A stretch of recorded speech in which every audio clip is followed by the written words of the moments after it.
So, tayong lahat po ay magsitayo at buksan po ninyo ang inyong mga banal na kasulatan. Matthew chapter 3. Matthew chapter number 3. Matthew chapter 3.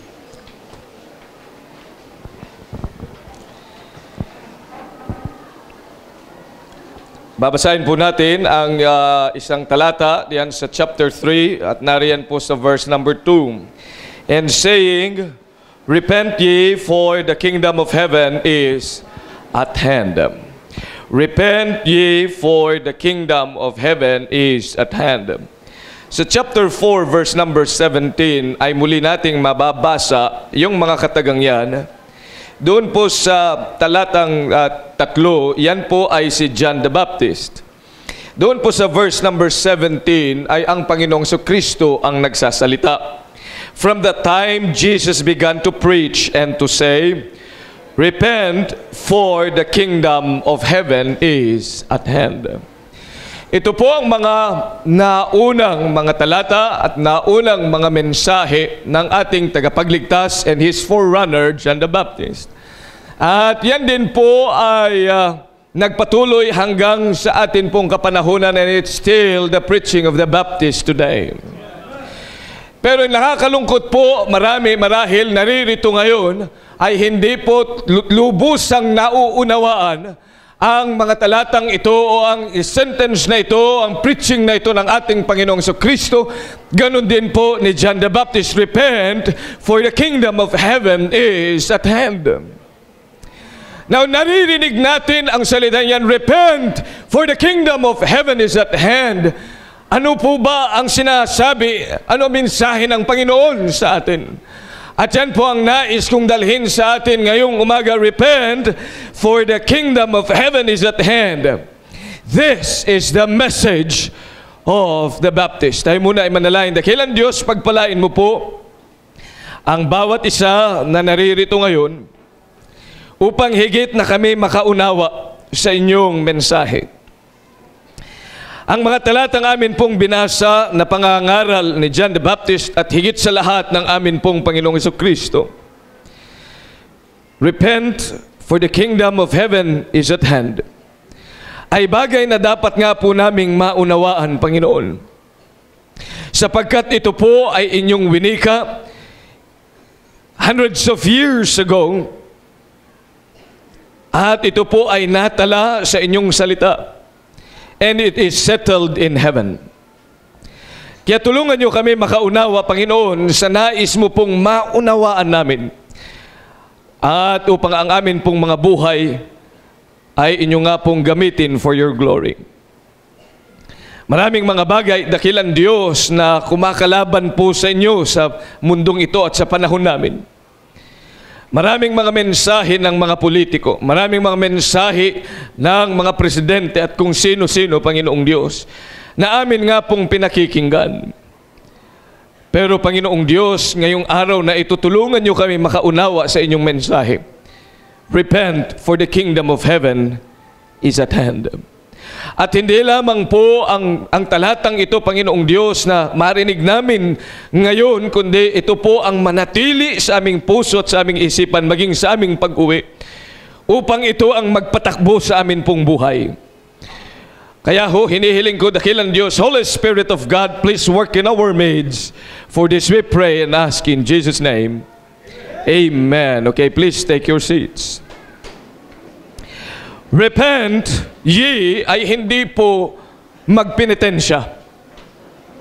Hindi sinabi ng Panginoon, repent, magpenitensya kayo. Malapit na naman ang Semana Santa. Hindi ko ibig sabihin, repent, kayo ay to do a penance. O kalimitan ng pinakamalapit na ginagamit ng mga Pilipino pag sinabing repent ay magsisi na kayo. Subalit, sa totoo po, mga kapatid, malayo pa ho yan ang ibig sabihin ng repent. Sabihin nga ho natin ang salitang yan, malakas na malakas. Repent! Repent. Sabihin mo sa katabi mo, repent! Repent. Lakasan mo para magising. Repent. Kaya lang, naiintindihan ba natin? Kalimitan pag sinasabi natin, repent, pero anong pumapasok sa ating isipan at ano mensahe ng Diyos? I mean, repent for the kingdom of heaven is at hand. Yan ang kauna-unahang sinabi ni John the Baptist when he started preaching in the wilderness. Yan din ang kauna-unahang sinabi ng Panginoong Kristo nung matapos siyang mabautismohan at matapos na siya ay mag-ayuno at matapos na makaranas ng temptation, and then he came back and then he started preaching and he said, repent for the kingdom of heaven is at hand. Repent. Kaya kinakailangan maunawa ng bawat isa sa atin ang ibig sabihin nito, at kung ito ba ay hanggang ngayon ay mahalaga sa atin. Sasabihin ko po, mahalaga pa rin sa atin sa panahon ang mga katagang ito na winika ng ating Panginoong Kristo. Alam mo kung bakit maraming mga napunta sa simbahan? Sapagkat hindi sila babago ang kanilang buhay, sapagkat hindi nila nakikita kahit kailan ang ibig sabihin, ang mensahe ng Panginoon, repent for the kingdom of heaven is at hand. Kaya marahil nakikita ka, yung taong yan ay tubong simbahan. Yan ay pinanganak na yata sa simbahan. Yan ay pinag-uugatan na yata sa simbahan. Yan ay may tangan-tangan yata na lahat na lang ng mga dasal ay alam niya. Pero hindi nababago ang kanyang buhay. Hanggang ngayon nagmumura pa rin siya. Hanggang ngayon nambababae pa rin siya. Hanggang ngayon siya ay nasa sabungan. Hanggang ngayon siya pa rin ay manginginom. Hanggang ngayon siya pa rin ay naninigarilyo. Hanggang ngayon siya pa rin ay manulugal. Hanggang ngayon siya pa rin ay manunuba. Hanggang ngayon, siya ay makasalanan pa rin. Bakit ho? Sapagkat hindi niya napakinggan ang mensahe ng Panginoon, repent for the kingdom of heaven is at hand. Kaya kung ang simbahan na pinupuntahan mo at hindi ka naman nababago, sapagkat hindi mo naunawaan ang sinabi ng Panginoon, repent for the kingdom of heaven is at hand. Bakit ho? Ano ba ang sabi ng repent? Ano ang ibig sabihin ng repentance? To repent is think again. Mag-isip ka ulit. Pagmuni-munihin mo. Isipin mo. Mag-isip ka ng ilang beses. Repent. Ang isipan mo dapat tingnan mo ano bang buhay mo? Ano bang pinaniniwalaan mo? Think again. Kaya ang sabi ng Panginoon, sinabi niya, repent, think again. At ang kinausap niya dito ay ang mga Pariseo. Tingnan po ninyo ang Bible. Matthew chapter 3, in verse number 7. But when he saw many of the Pharisees and the Sadducees come to his baptism, he said, O generation of vipers, who hath warned you to flee from the wrath to come? Sa mga tuwid, anong sinabi niyan? Repent! Ay tinatanong niya at sinasabi niya sa mga Pariseo, kaya mga Pariseo, alam na alam niyo ang batas, alam na alam niyo ang sinabi ng Diyos noon sinulat ni Moses sa Genesis, Leviticus, Numbers, Deuteronomy, alam niyo lahat yan, memoryado niyo yan. Pero mag-isip-isip kayo, think upon yourselves, repent, isipin niyo na kung kayo nga ba ay makakarating sa sangkalangitan sa pamamagitan ng pagsunod sa batas. Sapagkat ang mga Pariseo, sila po ang pinakamarunong sa lahat doon sa panahon ng Panginoong Kristo. Sila po ay mga lawyers, sila ay mga mayayaman, sila ay mga aral. Kaya memoryado nila ang batas. Alam nila ang Deuteronomy chapter 6 verse number 9. Alam nila ang lahat ng mga 10 commandments. Pag sinabi na ng commandment number 1, alam nila yun. Pagkatapos sasabihin ng mga Pariseo na kung kayo ay lamang gagawin nyo ang batas, kayo makakapunta sa sangkalangitan. Sabi ng Panginoon, mag-iisip-isip nga kayo, repent, tingnan nyo nga yung batas kung yan ay iyong nagagawa.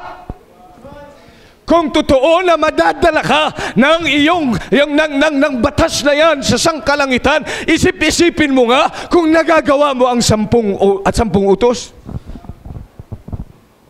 Yan po ninyo sa James chapter 5 or James chapter number 1. James chapter number 2 rather. Verse number 10. For whosoever shall keep the whole law, yet offend in one point, he is guilty of all. Kaya sinasabi ng Panginoon, isip-isipin mo kayo mga Pariseo, matatalino naman kayo. Ikaw nag-graduate sa UP. Ikaw nag-graduate sa LSUP. Ikaw nag-graduate sa lahat ng mga eskwelahan. Mag-isip-isip ka nga, ikaw na doktor. Ikaw na lawyer, ikaw na palabasa. Mag-isip-isip ka nga, isipin mo nga kung totoo na ikaw makakapunta sa langit sa pamamagitan ng pagsunod mo sa batas. Yang batas na alam mo, hindi mo ba nalalaman that if you offend in one, you are guilty of all? Hindi mo ba alam na ang pagsunod sa batas, ang mga batas na yan ay itinala upang malaman mo na ikay makasalanan? Mag-isip-isip ka nga. Kaya kung isasabihin mo ako'y pupunta sa langit sapagkat ako'y mabait, mag-isip-isip ka nga. Tingnan mo ang sarili mo kung talagang mabait ka. Ano sabi ng Panginoon? Titus chapter 3 in verse number 5. Titus chapter 3 in verse number 5. Not by works of righteousness which we have done. Not of works of righteousness which we have done, hindi yung mga matutuwid na mga ginawa natin. Hindi niya sinasabing masama ang gumawa ng tama. Hindi niya sinasabi na masama, kundi it is not the works of righteousness which we have done, but according to His mercy, He saved us. Na tayo ay naligtas, na tayo ay makapunta sa sangkalangitan, sapagkat siya po ay maawain sa atin. Sapagkat ang Panginoong Kristo ang isang naawa sa atin. Isip-isipin mo na, ano ba ang kasalanan? Kung minsan nakala natin ang kasalanan lang, ay hindi naman ho ako masyadong makasalanan eh. Mabait naman ako eh. Hindi kagaya nung nasa Muntinlupa yan, talaga rapist yan. Yan ay talaga magnanakaw, kailangan patayin yan. Ako mabait na tao. Mag-isip-isipan mo nga kung anong pinagsasabi mo. Na ikaw nga ay mabait. Don't you know that sin is disobedience to the Word of God? Ano pang sasama sa ginawa ni Adan? Ano bang kasalanan ni Adan? Pumatay ba siya? Nangalon niya ba siya? Sino mang mapapangalon niya? Alin, yung elepante? Yung buhaya? Yung unggoy? Wala siyang kasalanan patungkol doon. Nagnakaw ba siya? Hindi rin siya nagnakaw sapagkat ang lahat maaari niyan. Ano lang naging kasalanan niya? He disobeyed. He disobeyed what? The Word of God. At mga kapatid, ito salita ng Diyos. Nandiyan, nabasa mo na? At ilan ang mga nagawa mo? Kaya kung sasabihin at mag-isip-isip ka nga, repent, think again. Kung makikita mo na ikay maliligtas sa pamamagitan ng gawa. Ang sabi yan mga Sadduceo, alam niyo ba mga Sadduceo? The Sadducees, ito rin po ay sekta noon, mga nagtuturo, pero ang kanilang katuruan, walang resurrection. Walang pagkabuhay na magmuli. Ang turo nila ay kapag namatay ka, patay na, wala na. At mayroong sekta na ganyan, na ang sabi nila, ang katawan ay kaluluwa. Hindi yan ang kaluluwa. Na pag namatay ka na, sabi, hindi ka hayop. Yung hayop maaari, pag yan ay pinataba mo, at sa anniversary, ayan ay kakatayin mo, wala na talaga dahil yun ay hayop. Pero hindi ka hayop. Hayop ka ba? Ika'y tao. At ang tao ay may kaluluwa. Pero ang mga tagot, ang mga Sadduceo, mga aral din ho yan. Ang mga Sadduceo, walang resurrection. Walang espiritu. Yun ang sinasabi na walang espiritu. Yan ay lakas lang.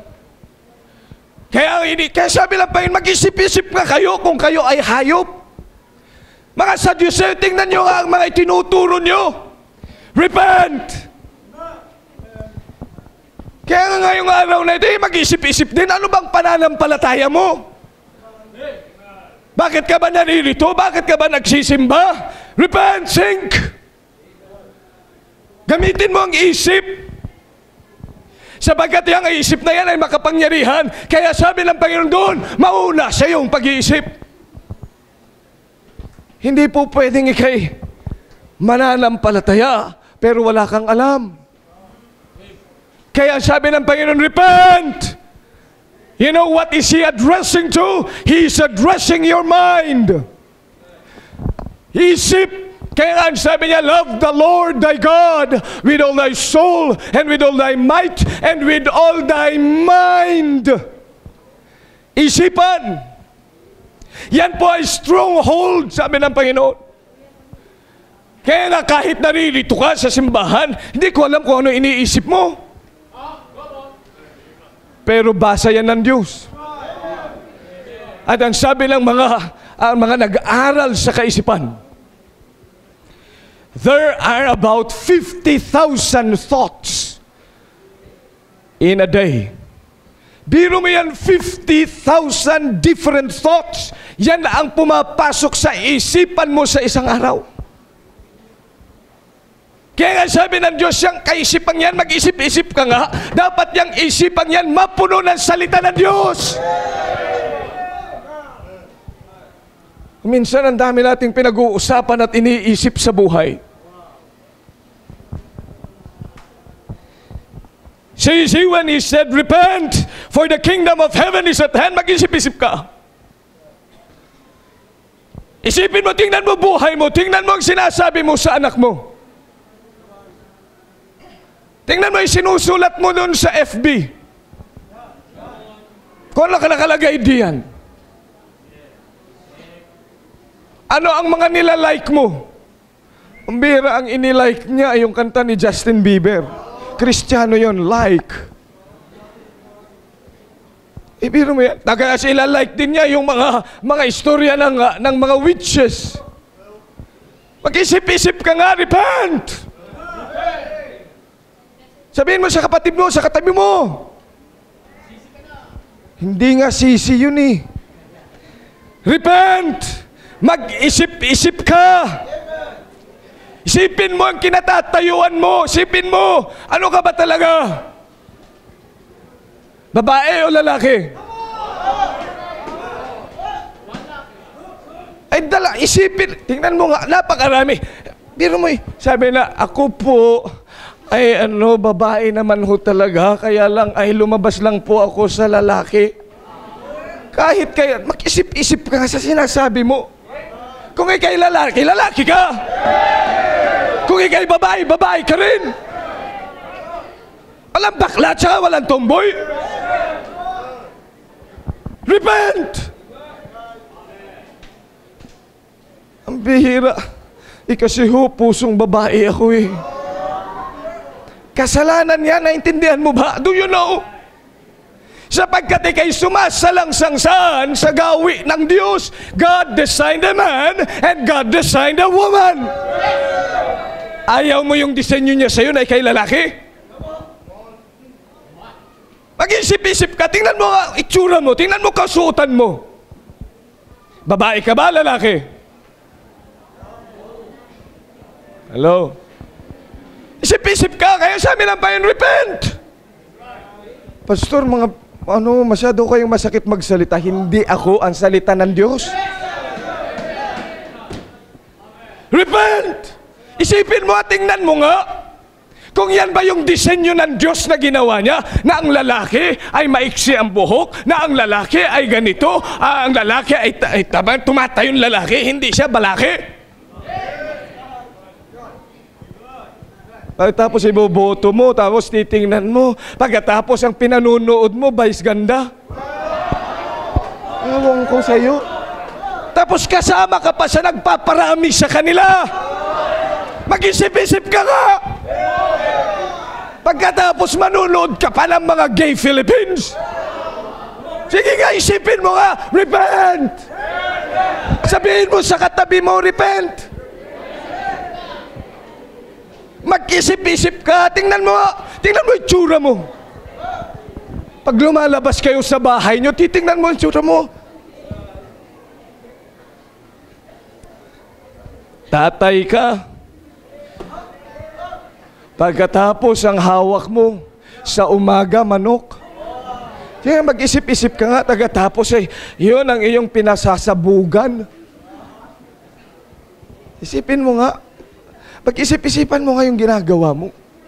Repent! Ikaw estudyante, nag-aaral pa, nanliligaw ka na, nagpapaligaw ka pa, mag-isip-isip ka nga. Bata-bata mo pa, meron ka pang gatas sa labi. Isipin mo nga, ay hindi ba dala-dala pa ng nanay mo yung pampers mo? Ay kaya mga kabataan, mag-isip-isip nga kayo. Akala mo mauubusan. Hindi pa tapos mag-aral, nanliligaw na. Kakatapos ang ibibigay niya sa nililigawan, hihingiin pa niya. Ito namang babaeng si Cordapia, sasabihin niya, ay, ganda ko talaga. Nung sabi niya, I love you. Pero mag-isip-isip ka nga kung maganda ka. Isipin mo yun. Repent! Yung kabataang katabi mo, sabihin mo, repent. Isip ka. Matindi ba ito kapag yan pinipigilan ng magulang, nagagalit?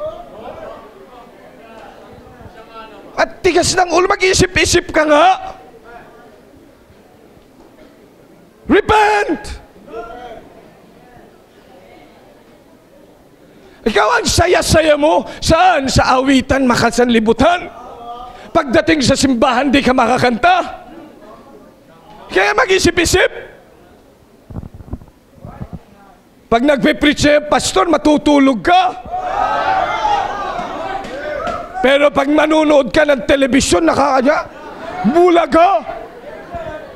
4 na oras na kahit na yung patalastas pa ulit-ulit. Pag i-minute mo yung telebisyon, siya na magsasalita. Paulit-ulit lang yun. Pero pag salita ng Diyos at yung pastor mangaral, naku, John 3:16 na naman. Repent na naman. Ay, matanda na akong Kristiyano, repent na naman. Oo, kaya ka mag-isip-isip ka.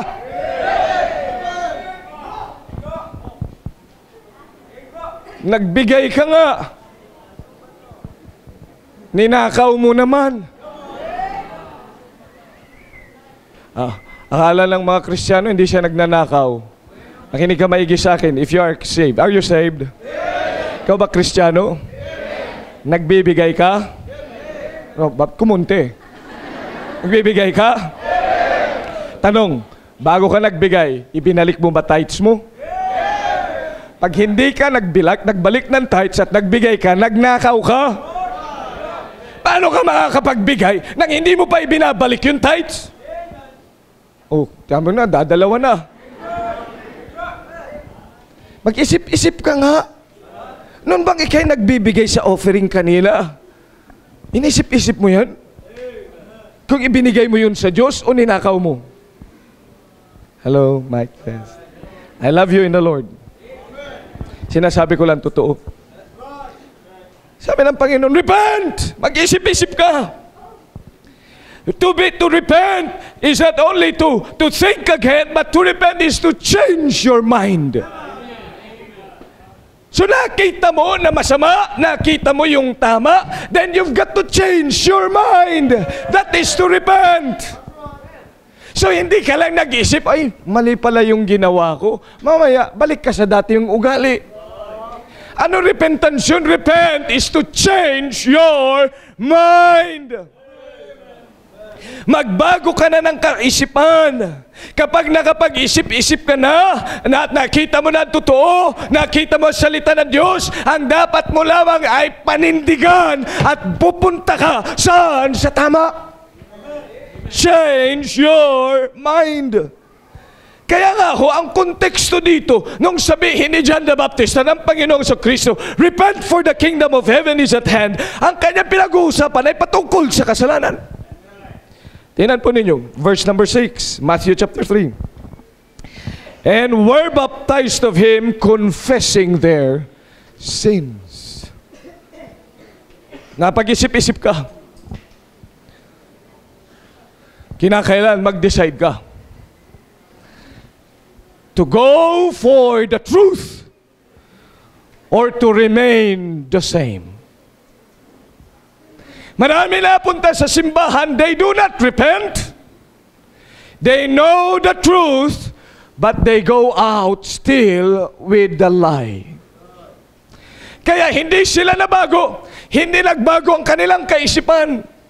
Nasa simbahan, siya ay ganyan. Paglabas niya, ganun pa rin. He knew the word. Nag-isip-isip siya. But he did not change his mind. Pero pag sinabi ng Panginoong Kristo, repent, mag-iisip-isip ka, at sabi niya, repent, ikaw ay magbago na ng kaisipan.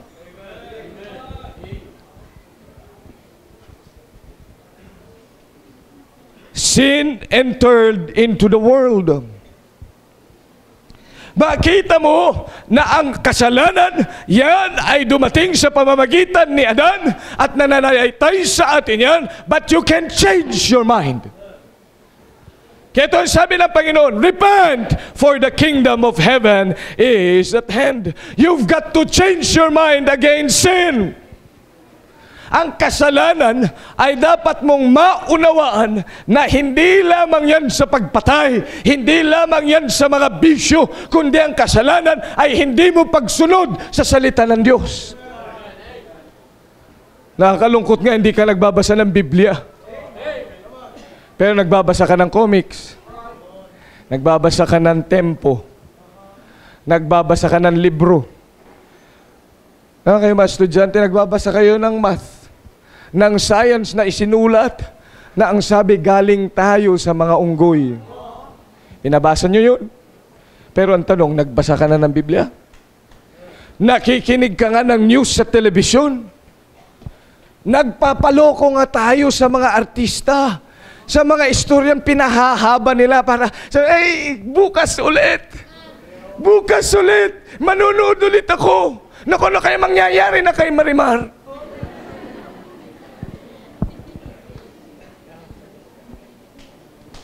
At hindi paulit-ulit lang. Hindi napapansin yung mga Koreano nagiging mga Pilipino. Pinilipino na nga, gagawa ulit sila ng Pilipino naman, pero yun pa rin ang kanilang istorya. Panonoorin mo naman. Alam mo na yung mangyayari, pero panonood ka pa rin. Di ba? Alam nyo na, nasasampalin siya kinabukasan. Hinihintay mo. Alam mo na siya ay mamamatay na, yung kontrabida. Alam mo, mamamatay na yan, pero panonoorin mo pa rin. Ay magbago ka na ng kaisipan. Kung alam mong niloloko ka, ba't ka nagpapaloko? But if you go to the Word of God, hindi ka lolokohin ng salita ng Diyos. Kung nasasaktan ka man sa sinasabi ng salita ng Diyos, sapagkat yan ay totoo. You've got to change your mind against sin. Walang mortal sin, walang venial sin. Pare-pareho ang kasalanan, wala ding cardinal sin. Ang kasalanan ay kasalanan sa harapan ng Diyos. You've got to change according to God, your stand about God. Dapat maintindihan mo pag sinabi nating repent, change your mind about God. Sapagkat tayo po, akala natin ang Diyos nasa simbahan lang. Kaya tingnan nyo pag lumabas. Uy, nandyan si pastor. Andyan si Sunday school teacher. Naku, nakakahiya naman. Ayusin mo ang buhay mo. Mamaya ka na mag-inom. Nakahiya naman. Baguhin mo na nga yung kaisipan mo sa Diyos. Ang Diyos, hindi mo siya naikukulong. Ang Diyos, kita niya lahat. Amen. Kaya kahit na anong pagpapagilas mo, pagpapakitang tao mo, dapat matuto ka nito, magpakitang Diyos. Maganda yung magpakitang tao Siyempre, nag-aaway sila. Di ba? Maganda naman na irespeto ka nila. Kunyari, hindi sila nag-aaway. Parang yung mag-asawa, magsusuntukan na, biglang kumatok yung kapitbahay. Mare! Tapos biglang yung ganyan biglang ganun. Pambihira. Pakitang tao, tawag natin dyan. Pero okay yun, maganda yun. Bakit maganda? Kasi nga, naayos siya dahil may tao. Tama? Respeto yun Pero dapat taas-taasan mo. Magpakitang Diyos ka. Dahil ang Diyos, kay wala yung kapitbahay, o wala yung nanay, o wala yung teacher, o wala yung pastor, nariyan ang Diyos! Baguhin mo, repent! Kaya sabihin mo sa katabi mo, repent! Magbago ka na ng kaisipan. Paglabas mo dyan, dapat bago ka na nilalang. Repent! To repent means to forsake sin with godly sorrow. Tingnan nyo 2 Corinthians 7 verse number 10. 2 Corinthians chapter 7 verse number 10. Ang sabi po ng salita ng Diyos, for godly sorrow worketh repentance to salvation, not to be repented of, but the sorrow of the world worketh death. Pag sinabi natin to repent or repent, we ought to forsake sin with godly sorrow. Hindi ka matutuwa sa kasalanan. Makakita ka na nagkakasalan, matutuwa ka pa, sasali ka pa. Pasali naman. Pare, dito ka na. Makikiupo ka pa. Sabi, hindi, makikiupo lang ako. Ganun ba? Shot, sige, tayo. Shot. Uy, nakiupo ka na rin lang Amoy-amoyin mo na lang. Amoy-amoy hanggang sa matapos na ang mundo. Bakit pabalik-balik marami sa kanilang kasalanan? They don't have godly sorrow.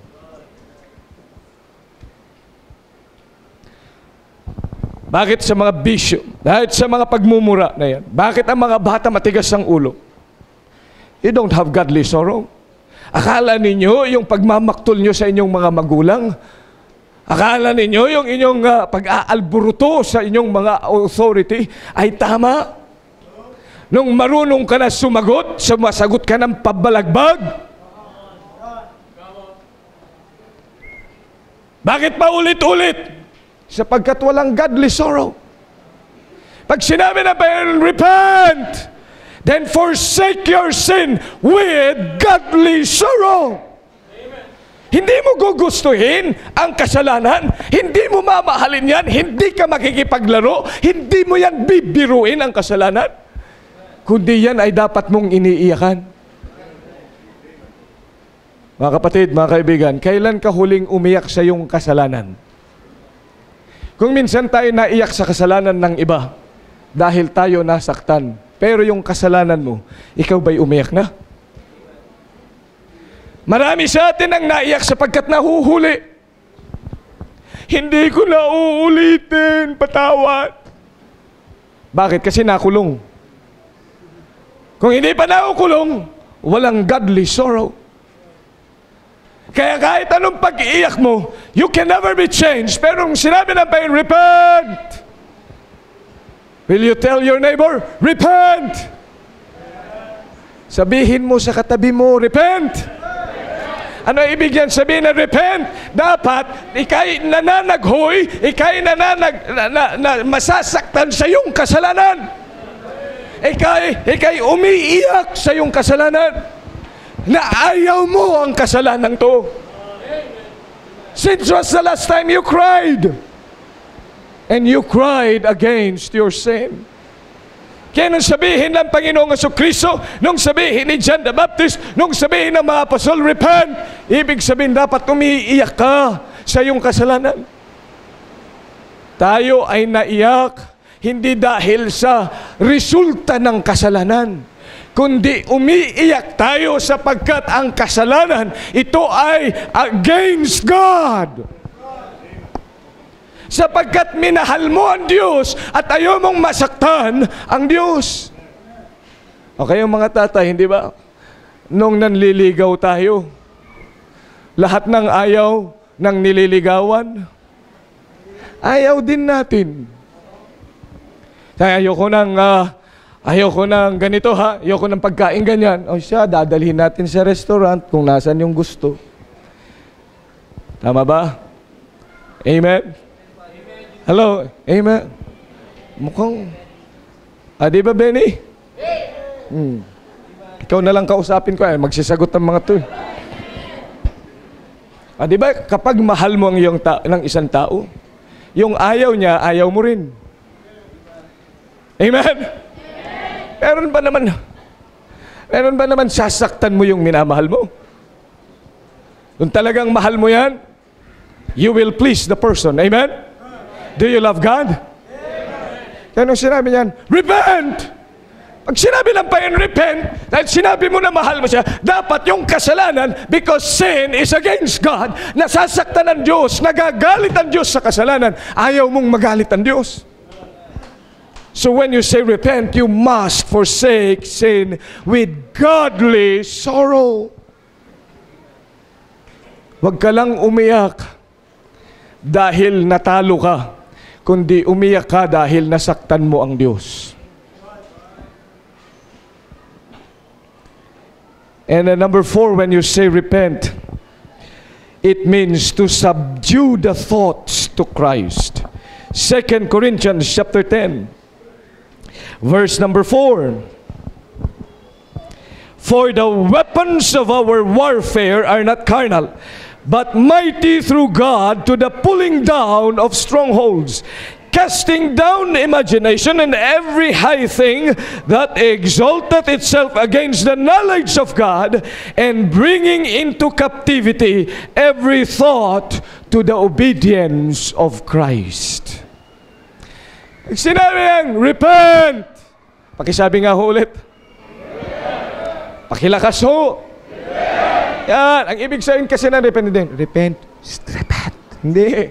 Talaga pag sinabing repent, sumisigaw yan. You say it, come on. Yan, yung sa katabi mo para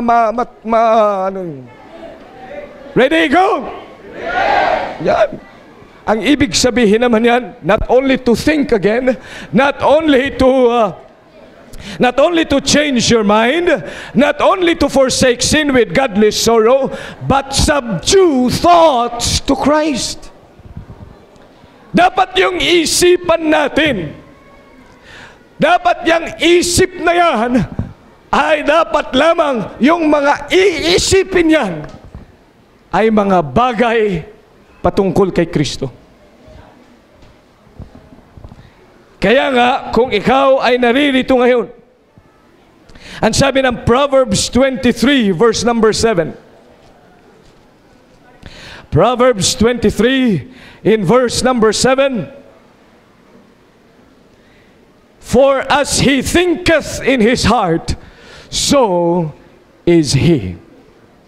So as he thinketh in his heart, so is he. Kung ano kasi ang iyong iniisip, ay yun ka nga. Kaya nga dapat lamang na yung kaisipan yan ay mapuno ng kaisipan ng Panginoong Hesus. You've got to subdue the mind with the thoughts in obedience to Christ. Hello? Are you still there? Andyan pa ba kayo? Huwag kayo mag-alala bago naman ho kayo umuwi. Mamaya, hindi kayo gutom na gutom. Meron hong tubig dyan. Tingnan po ninyo, mga kapatid at mga kaibigan. When you say repent, dapat makikita mo na yung isipan mo ay malinis na. Kasi kung anong iniisip mo sa'yo, tingnan mo, yung mga ang iniisip ay masama palagi. Bakit kaya tawa ng tawa yung taong yun? Siguro ako pinagtatawanan. Bakit mo naiisip na ganun? Kasi yun ang iniisip mo. Pag nagtatawa ka, pinagtatawanan mo palagi iba. Kaya alam mo yung you jump to conclusions because your mind is not subdued to Christ. Kaya nga sabi ng Panginoon, di ba? Kinakailangan meditate upon the Word of God. Kaya kapag may problema ka, alam mo ang utos kay Joshua? Ang utos ng Panginoon kay Joshua, hindi yung pag-isipan mo yung kanilang mga ginawa, ang pag-isipan mo yung aking salita.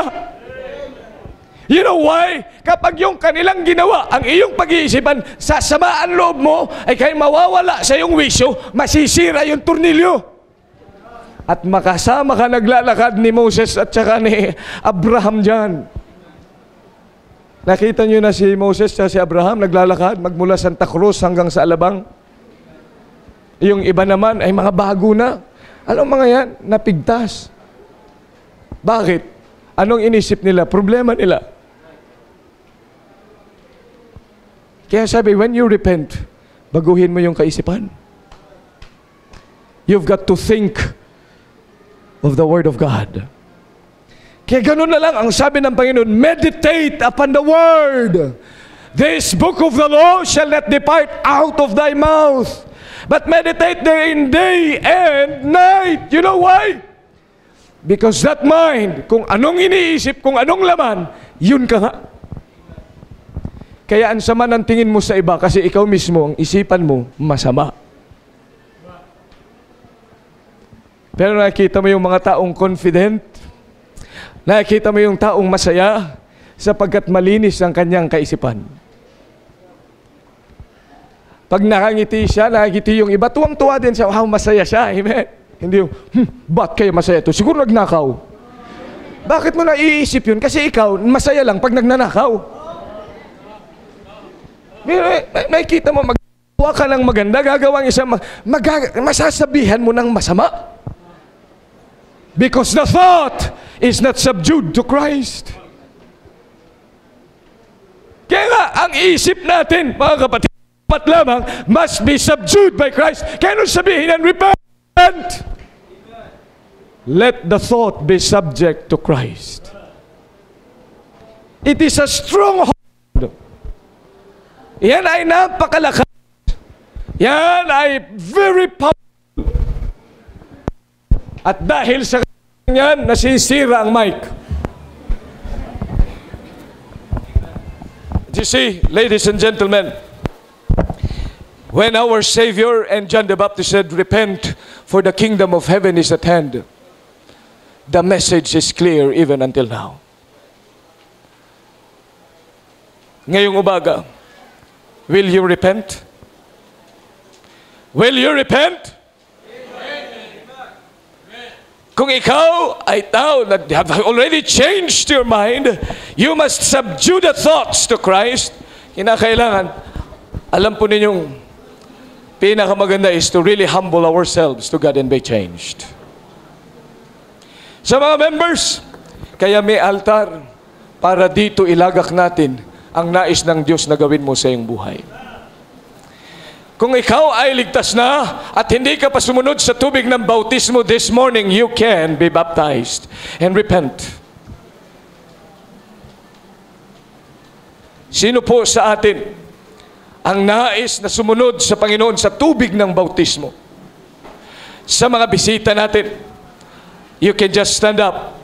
At dito ho, sa mga lalaki, yan naman po sa mga babae.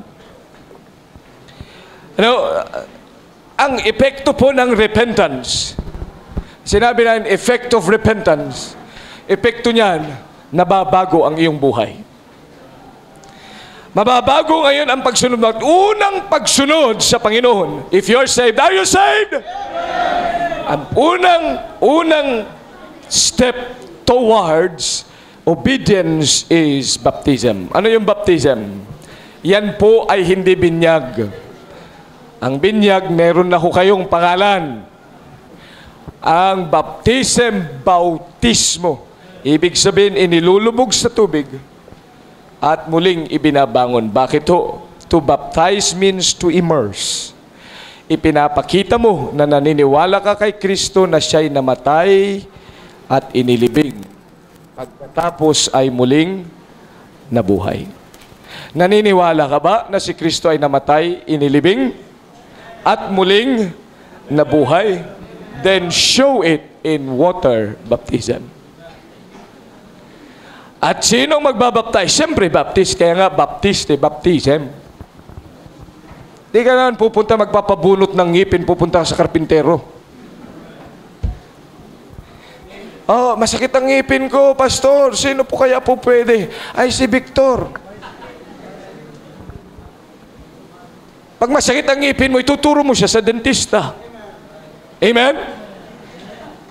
Magpapagawa nga ho pala ako ng bahay. Ay, magaling dyan yung musikero natin. Punta ka kay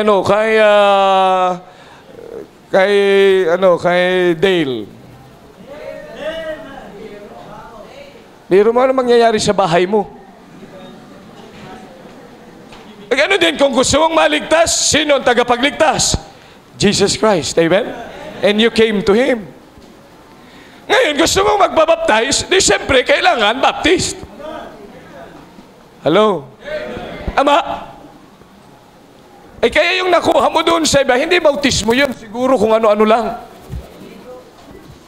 Pwede kasi nilang gayahin. Pero ang tunay na nagbabaptize is the Baptist. And you can do it this morning. Let's all stand up, please.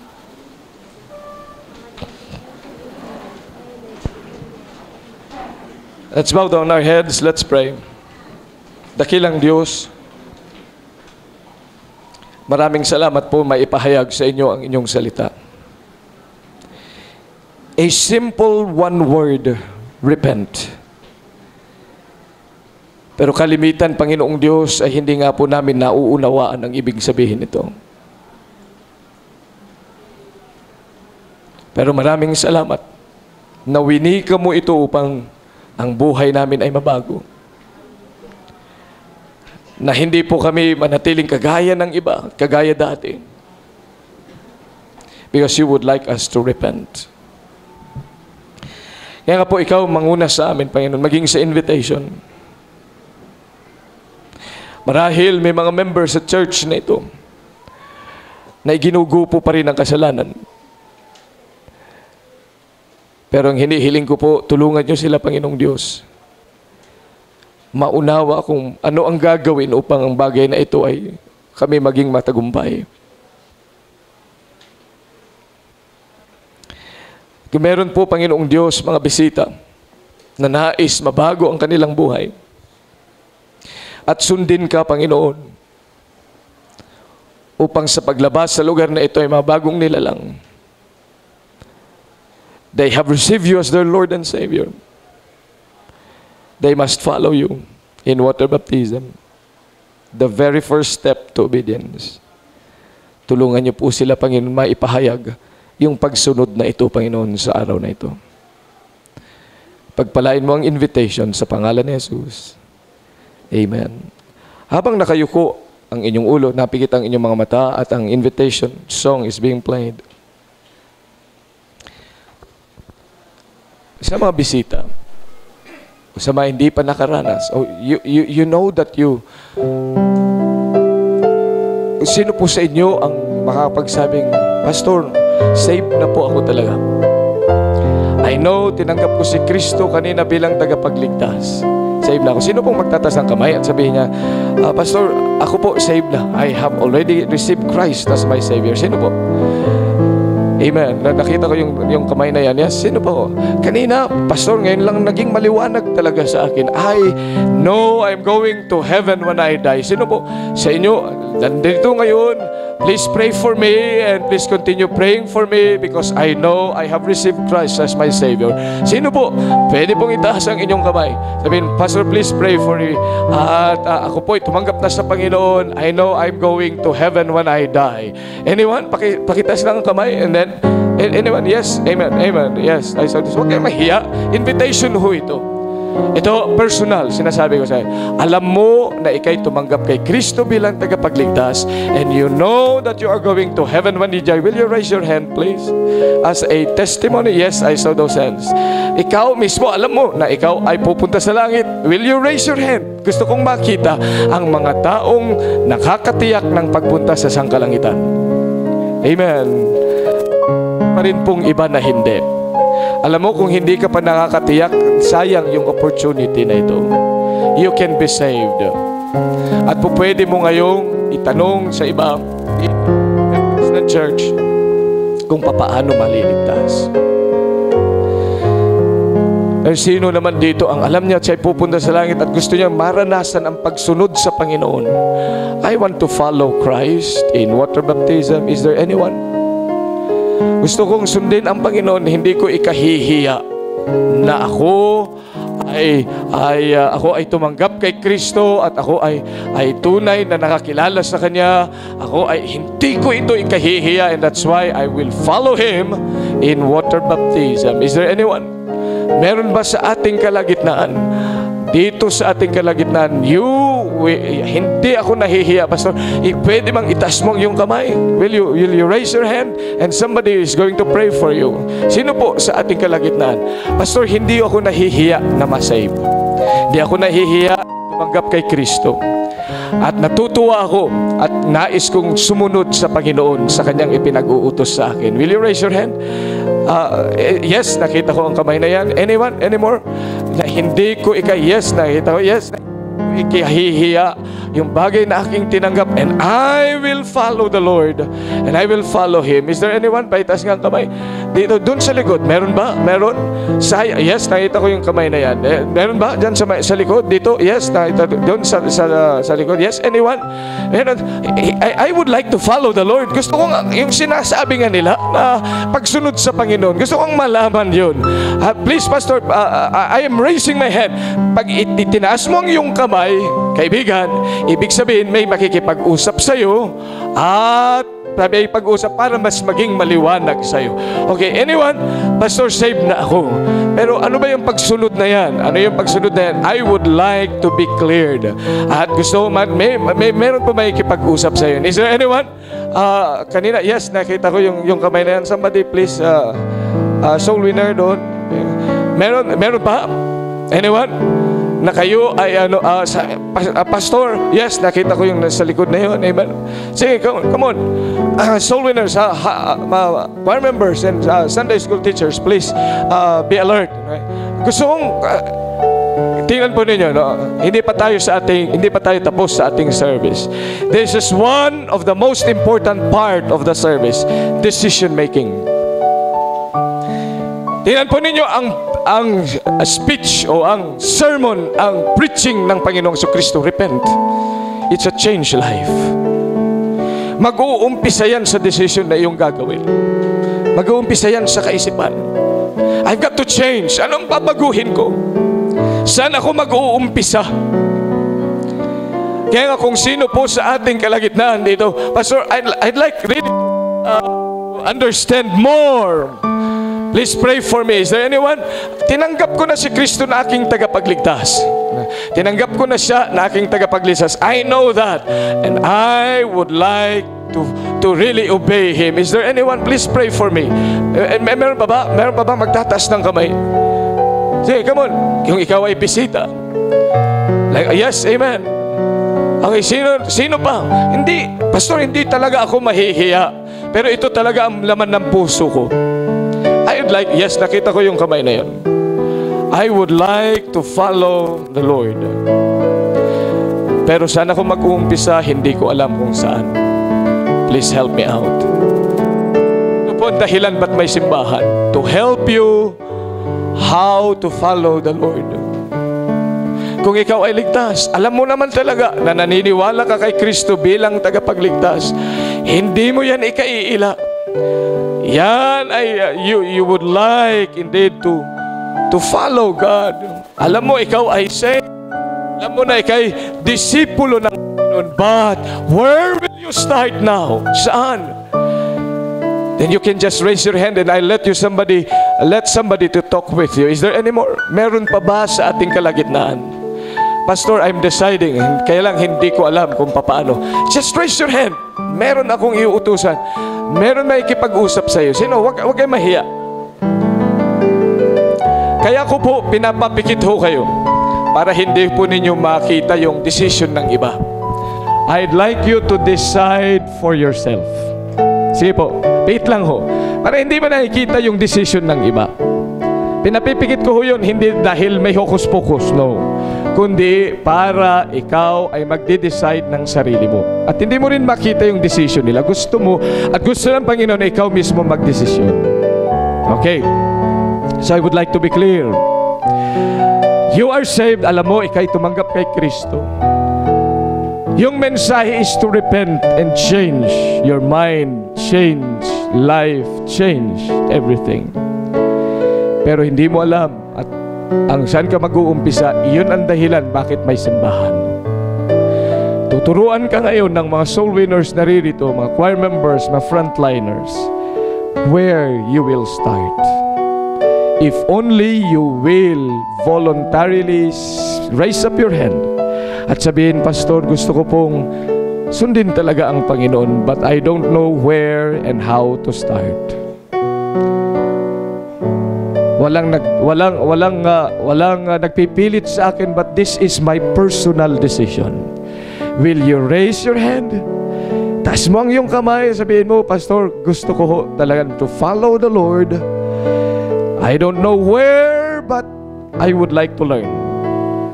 Yes, nakita ko yung kamay na yan. Yes, anymore.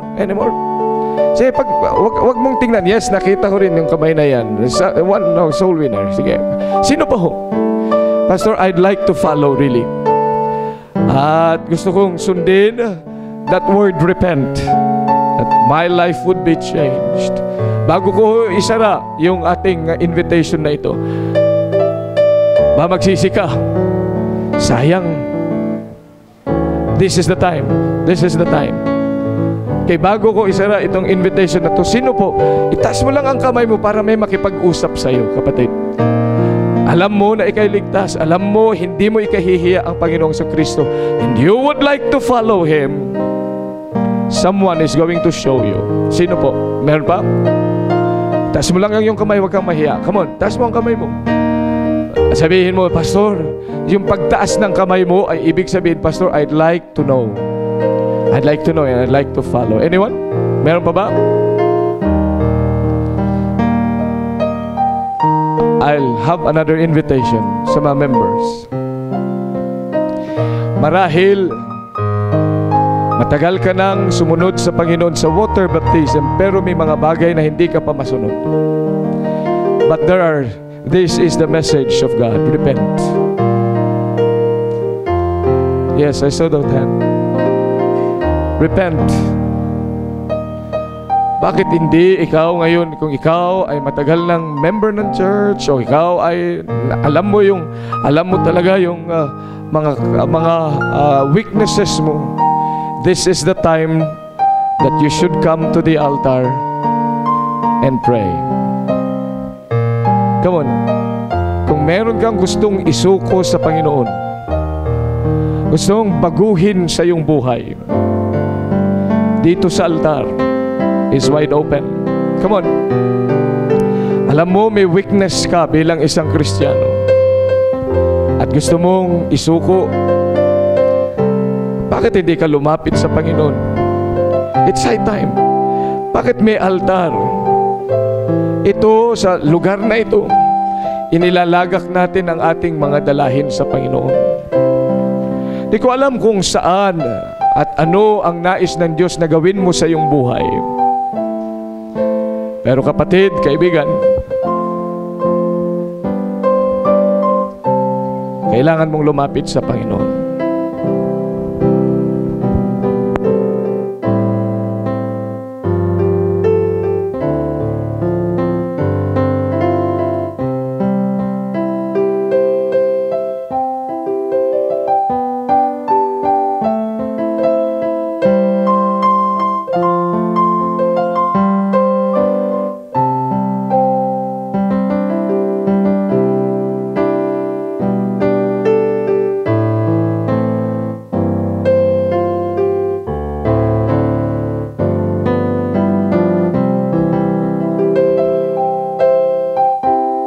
Dakilang Diyos, maraming salamat po sa mga kapatiran na naririto ngayon sa altar. Di ko po alam, Panginoong Diyos, ang kanila pong mga hinaing sa buhay. Pero Ikaw ang higit na nakakaalam. 29th year na po namin. At naririto ang inyong mga anak. Holy Spirit, Ikaw po ang gumabay sa kanila. Pagkaloob mo po ang kanilang mga hiniling sa inyo sa lugar na ito. Makita po namin ang answered prayer in the next days and years to come sa lugar na ito. Pagpalain mo ang kanilang mga pamilya, kanilang mga hanap buhay, at ang mga tao naririto, Panginoon, sa altar, nakaluhod. Lord, ipinangako mo po na kung kami lalapit sa inyo, pakikinggan mo po, Panginoon. Kaya manguna ka po sa kanila sa pangalan ni Jesus. Amen. Amen. And the people said, Amen.